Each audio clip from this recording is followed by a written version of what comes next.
Dr. Matsepe, the VC, Professor Pakang, to our guests. I'm going to be focusing specifically on the data and contextualizing the data to what has been already said by Professor Julian May and many of the other speakers. So what I want to focus on particularly is this idea of slow violence from the data point. And you will see that already in 1999, when we had our National Food Consumption Survey, we already knew that stunting was a problem affecting 25% of our children. However, in 20 years, we have not been able to change that statistic, which now stands at 27%. What this actually means, and in context, is that an entire generation, the children that were in our studies in 1999 are now 22 years old, and that means they are the next generation. They are having children of their own.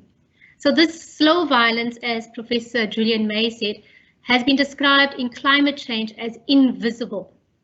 But I think from the nutrition community, certainly it has not been invisible. In fact, Professor David Saunders did work in the Eastern Cape in the early 90s, looking at children who were admitted for severe acute malnutrition at hospitals in the Mount Frere district. And when he went back to those households, he found that those households where children were being readmitted for severe acute malnutrition did not have adequate food. And this is where the child support grant came into play. So we have been tracking malnutrition. And even though we don't have robust data in terms of surveillance data, these are all surveys, and we put the surveys together so that we can see what the trend is. The slow violence has been very much with us. However, if you look at the policy environment where South Africa had started back in 1994, we had the Integrated Nutrition Program.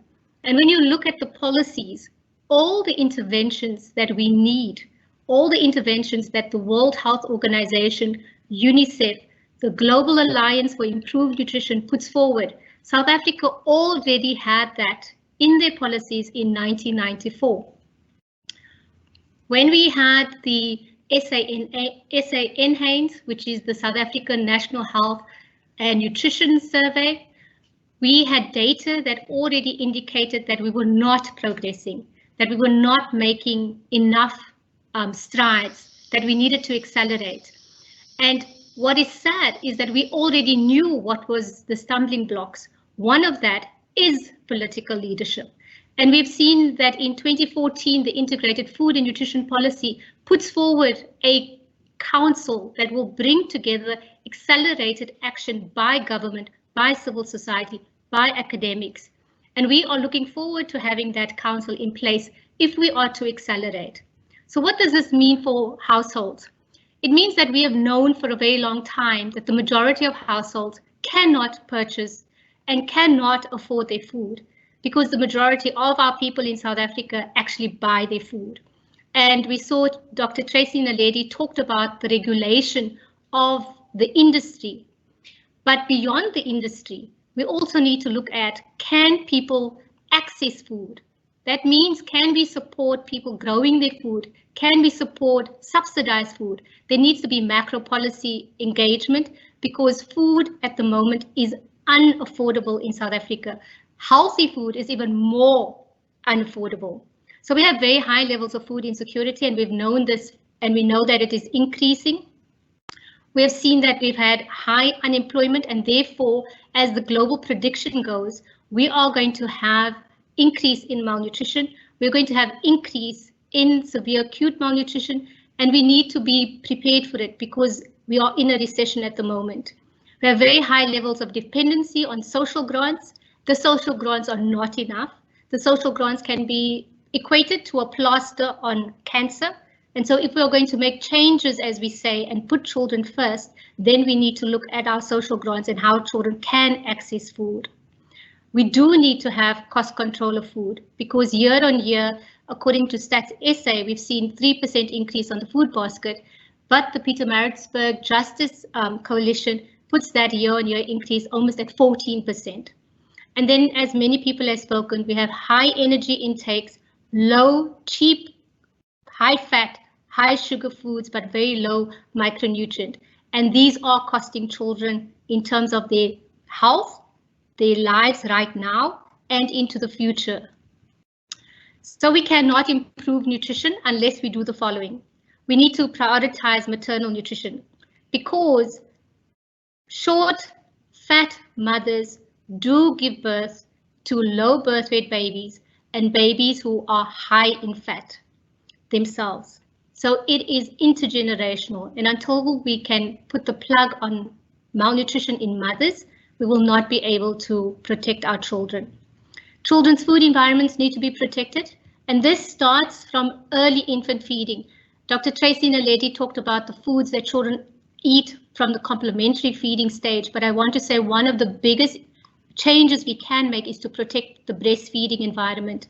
And so if you want to think about the first fast fat food, it will be formula. So we're setting up children already from infancy to want high fat sugar foods. We need to support our households to be able to also not only access food, affordable food, but also to support them with a public health nutrition literacy program, because the SANH showed us that less than 30% of people could identify good, healthy diets. They could not choose between a healthy food and an unhealthy food. They could not understand why they should be eating fresh fruit and vegetables every day. And we want people to practice, then we need to empower them to be able to practice. And then finally, once we have the council, and I think this gauge makes a very strong call on our leadership, and we are very grateful to have our civil society leadership with us, because unless we hold government accountable, we will not be able to change nutrition, and we're still speaking about nutrition or malnutrition for the next 20 years. So on this note, I'd like to hand over to Laurie. So I think for me, one of the most striking features of this gauge is that it requires us to shift our thinking and our understanding of malnutrition.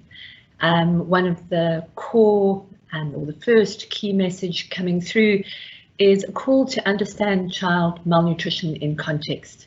Very often what we tend to do, particularly within the health profession, is to focus on the individual, to say if only children, adolescents, mothers ate the right things, got enough exercise, all would be well.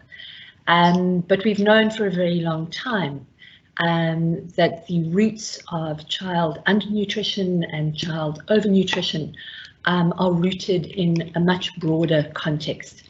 And we're not interested solely in the question of what children eat. We also know that frequent infections are part of what are driving a high level of stunting in our country. So we need to consider access to food, we need to consider children's immediate living conditions, their access to water and sanitation, which are protective of health and nutrition.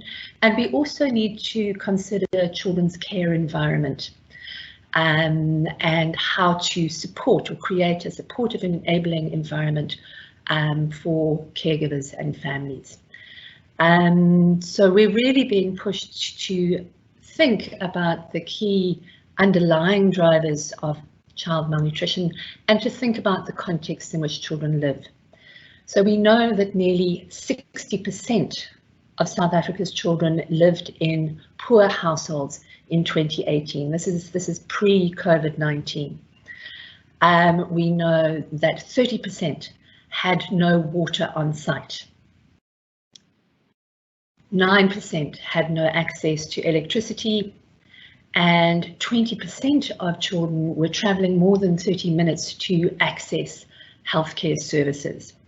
And what's important to understand is that poverty increases children's vulnerability on a whole series of different levels. So these patterns of disadvantage tend to concentrate on children in the same households with a cumulative effect across the life course, causing lasting damage. The second key message coming through the gauge is the need to recognise the impact of malnutrition across the life course. We've talked, or Chantell has talked very clearly about the need to intervene early in terms of maternal nutrition, but in fact the gauge is asking us to intervene even earlier still, to think about the adolescent girls who will become the mothers of tomorrow and to invest in their nutrition and health. We know that inadequate food, health, care and frequent infections are what are driving the high levels of stunting in children, but we also know that rapid growth combined with a sedentary lifestyle and foods low in nutrients, high in sugar, salt and fat are driving this obesity epidemic across the life course. And we are paying the price for that in terms of the growing epidemic of NCDs, and those very same NCDs are what are making our most vulnerable women, exposing them to the ravages of COVID-19. So it matters for child health today, it matters for the adults that they become tomorrow, and it matters for the next generation of children. So the child gauge is really calling for early intervention, but also sustained intervention across the life course, to make use of every single opportunity that we have to enhance children's nutrition and health, but starting early in pregnancy, paying particular attention to the nutrition of infants and young children in that first 1,000 days of life, which is a period of rapid physical and cognitive development, but also pulling that attention to nutrition through into the care and protection of older children and adolescents. For example, through ECD programs and the National School Nutrition Program.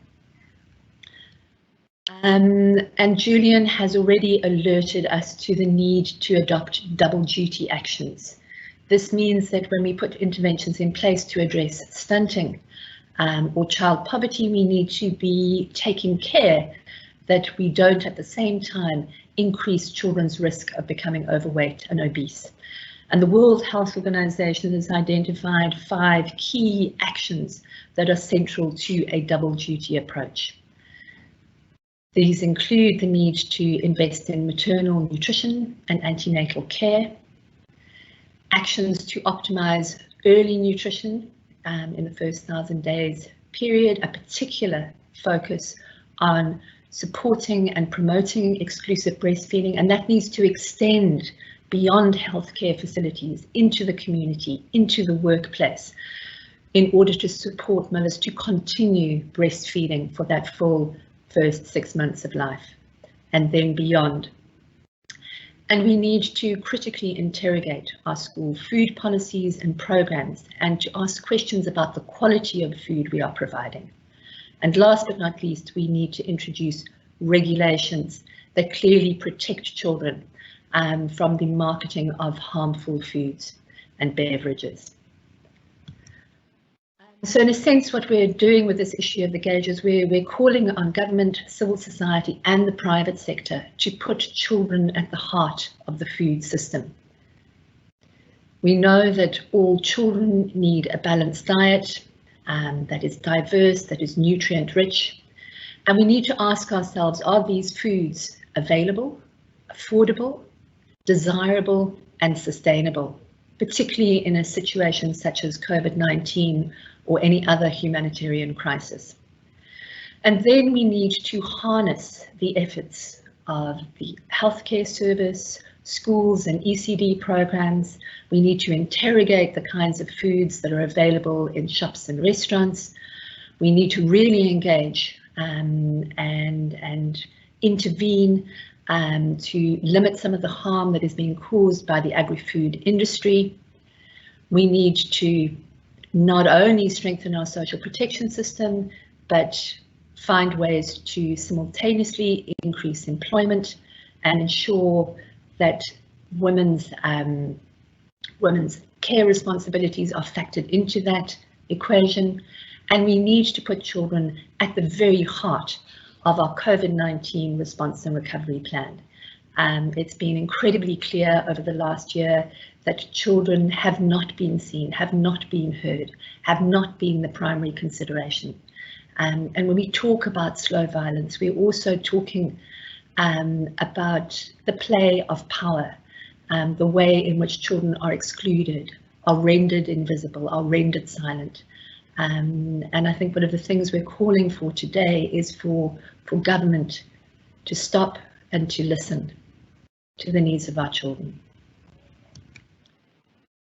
So just in closing, I'd like to dedicate this issue of the South African Child Gauge to South Africa's children who have been bearing the brunt of the COVID-19 pandemic, and to all those who have worked tirelessly to ease their plight over the last 12 months.